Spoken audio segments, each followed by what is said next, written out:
So ayun, kamusta kayo mga tol ngayong araw? Kung makapansin nyo, meron tayong gagawin ngayon. Lilinisin natin ngayon to, itong kadena na to, tsaka yung sprocket. Yan, yun nga, sobrang dumi na, kaya matalas na siya ngayon eh. Gagawin natin ngayon dyan is, i-maintain natin, i-condition natin yung kadena para tumagal ang kanyang buhay. Yan. So, let's go!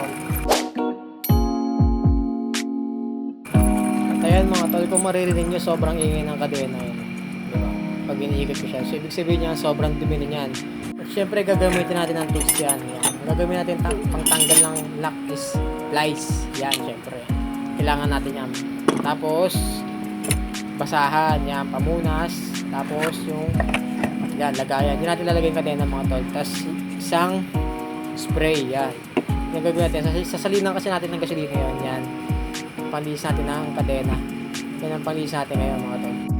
At ito na nga, sinisimulan ko na hanapin yung lock niyang kadena. Yan, para tanggalin natin.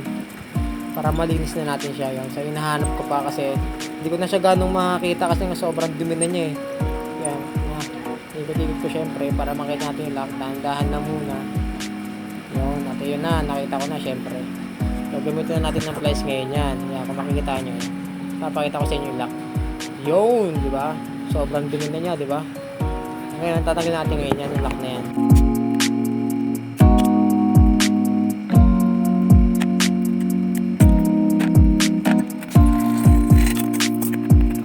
At ito na nga mga tol, natanggal na natin yung kadena yan. Tingnan nyo naman kung gaano kadumi yan, di ba?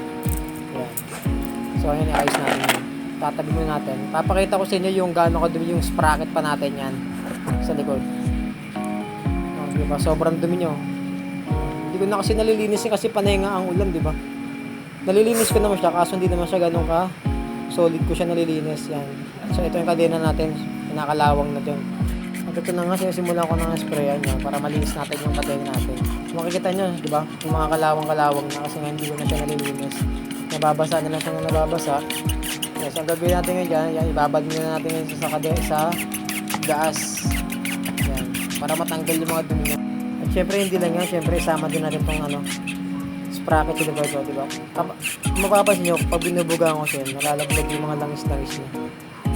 Yan, ayun yung mga pag nilulubricate natin yung kadena, yan nangyayari.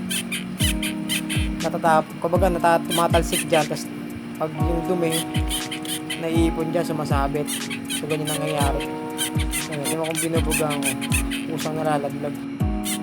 Siyempre, gagamitin natin ng toothbrush yan, yung lumang toothbrush na hindi nagagamit, para kiskisin natin yung sprocket natin sa likod, para matanggal natin agad yung dumi. Ito na, kinukuskus ko na siya ng brush yan. Para malinis na siya tingnan. Para din sa ganung kadumi. Kaya kung makita nyo. Yun o. Sobrang dumi yan. Diba? Tapos mamaya, pag binisihan ko yan, wala na yan. Yan. Paminis na natin. Gas lang. Yan. Tamang gas lang. Kusik-kusik lang. Tapos kusin mo lang yung mga langis-langis sa loob. Kasi ano yan eh. Ayun yung mga pag nilubricate natin yung kadena. Naiipin yan. Kasama yung mga dumi. Bigot-bigot yun. Tulad yan. Binis na natin. Siyempre, hindi lang yung likod, pati din dito sa may engine sprocket yan. Tatanggalin muna natin itong dalawang tornilyo. Yan, tanggalin natin muna yung tawag dito, yung cover ng sprocket natin sa engine. Tanggalin natin para malinis din natin siya. Hindi lang yung likod yan. Ganyan yung gano'n kadumi yan. Ayan o. Kita nyo naman yung gano'n kadumi yan. Kaya hindi natin yan ng gasolina para malaglag na yung mga dumi.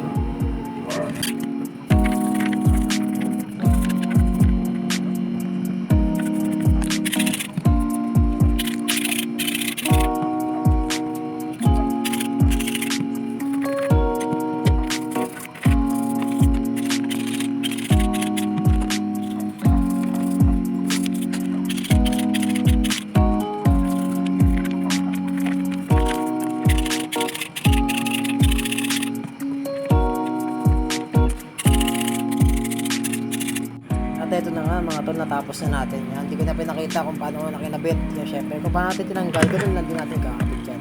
So ito na, malis na natin, na-lubricate din natin yung kadena ko yan. So punasan na natin yung mga nagigitatay. So punas muna. Yan, para di ganun siya pumalsik-talsik sa ulit sa sa rim. Minsan kasi pag sobrang langis mo dyan, tapos pag kumandar ka na, tatalsik-talsik ka sa rim mo.